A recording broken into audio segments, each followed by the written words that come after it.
Ms von der Leyen this weekend described the opening of the Rafah border crossing point to Gaza for humanitarian aid as an important first step that will alleviate the suffering of innocent people. Ursula von der Leyen needs to remember she is just a civil servant, a Brussels insider has said, days after the European Commission president was accused of acting like a Peter Kleppe, editor-in-chief of Brussels Report.eu, offered his withering assessment after an unnamed Brussels official suggested the former German defense minister was behaving like a queen, in reaction to her decision to visit Israel after the Hamas terror attacks.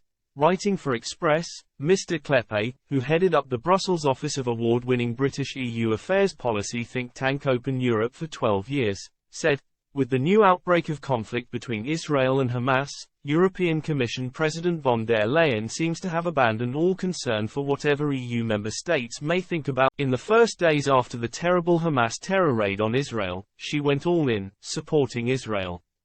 Her actions caused a lot of tensions, not so much because of her precise stance, but because of the fact that it was clearly not in line with EU member states. France openly reminded von der Leyen that she was only speaking in the name of the European Commission, not necessarily of the EU. When it came to the war in Ukraine, Ms von der Leyen had made similarly assertive statements, Mr. Kleppe pointed out, albeit generally there was more consensus within the bloc on that topic. He continued, the whole thing reminds us all of the fact that the EU's 27 democracies have different electorates, with different opinions on foreign policy. To reconcile these is not always evident. It is therefore best left to the national diplomatic services, as these are closely in touch with